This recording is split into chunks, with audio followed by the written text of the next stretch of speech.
Баршаңызға сәлем, каналға қош келдіңіздер. Бүгін сіздермен бірге песочное печенье дайындаймыз.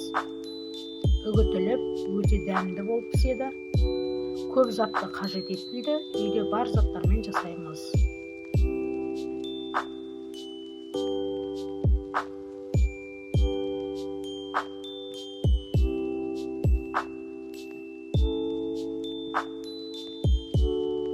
Ол үшін алдымен ыдысымызға жұмыртқаны саламыз.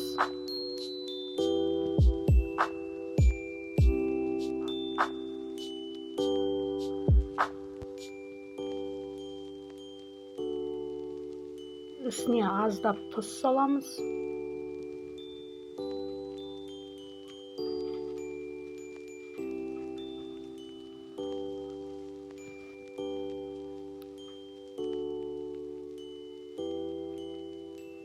Шекер саламыз.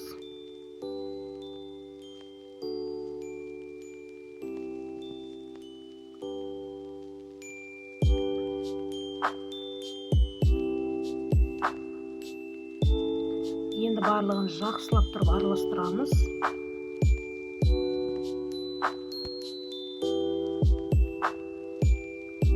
Шекеріміз ерігенше араластырамыз.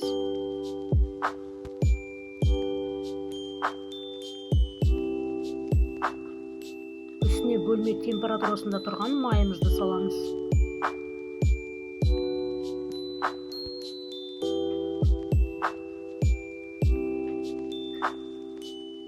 Бұны да жақсылап араластырып аламыз.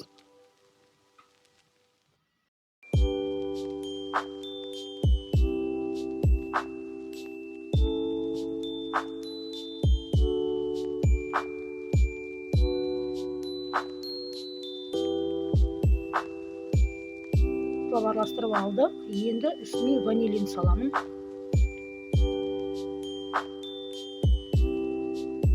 Егерде сіздерде ванилин болмаса, салмасаңыздар да болады. Бұны да жақсылап араластырып аламыз.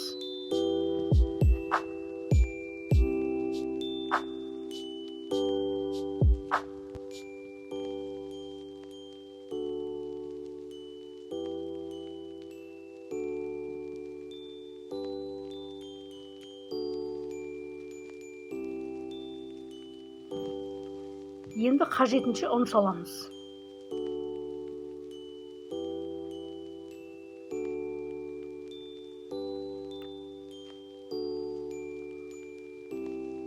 Ұнның өлшемі жоқ, енді көз мөлшермен саламыз. Оның үстіне қосқыш саламыз.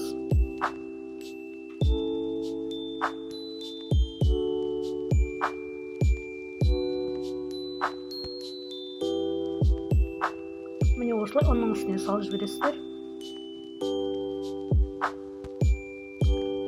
Енді барлығын жақсылап араластырып, илеп аламыз қамырымызды.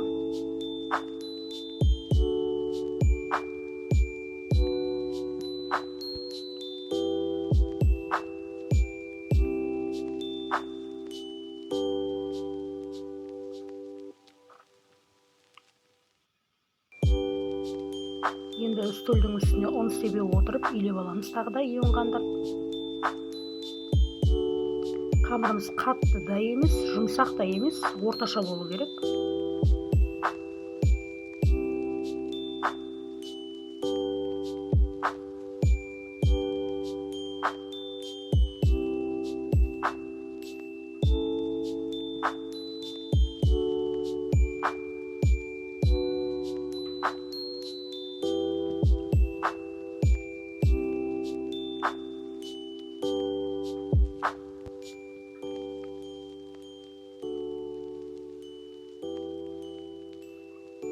Қамырымызды илеп болдық. Енді осындай пакетке салып, жарты сағатқа тоңазытқышқа қоямыз.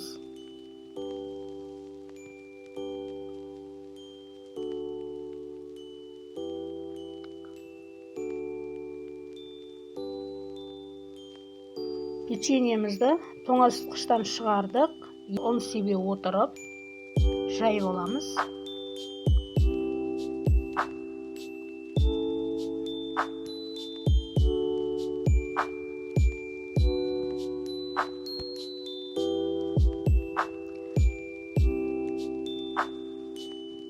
Қамырдың жайылуы өте оңай, жұмсақ болғандықтан.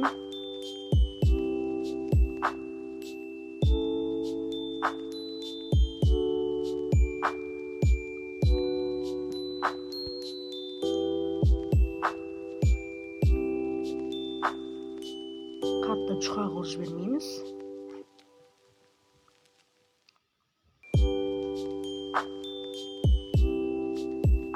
Қамырымызды жайып болдық. Енді өзіміздің қалаған формамызбен кесеміз. Мен стаканмен кесіп шықтым.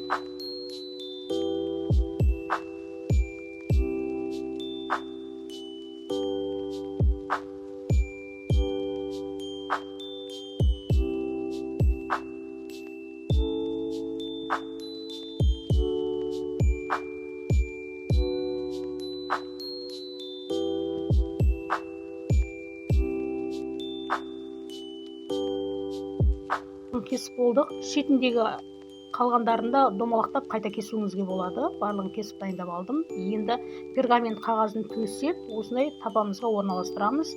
Пешті алдын ала 180 градуста қыздырып дайындап қоямыз. Міне осылай орналастырып аласыздар барлығын.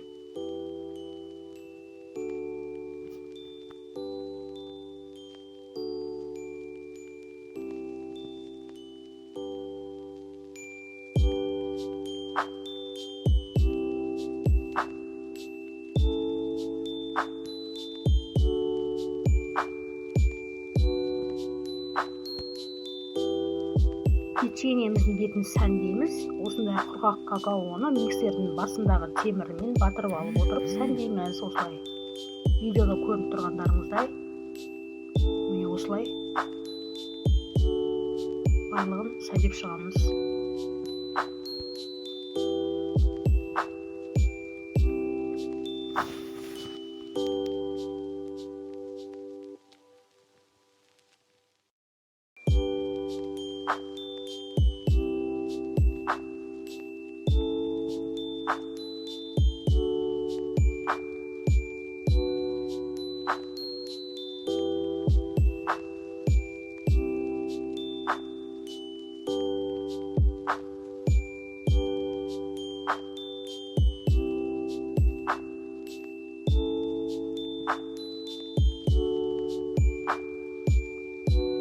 Печеньеміздің барлығын сәндеп болдық.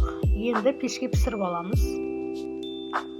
Міне дайын болып пісті. Осындай керемет сәнді печенье болып шығады. Балалар сүйсініп жейді. Қонаққа қойсаңыздар да жарайды. Видеоның соңына дейін көрген болсаңыздар, лайк басып, жақсы қолдау білдіреді деген ойдамын. Және ұнап жатса видео тіркеліп кетіңіздер. Сіздерге рахмет.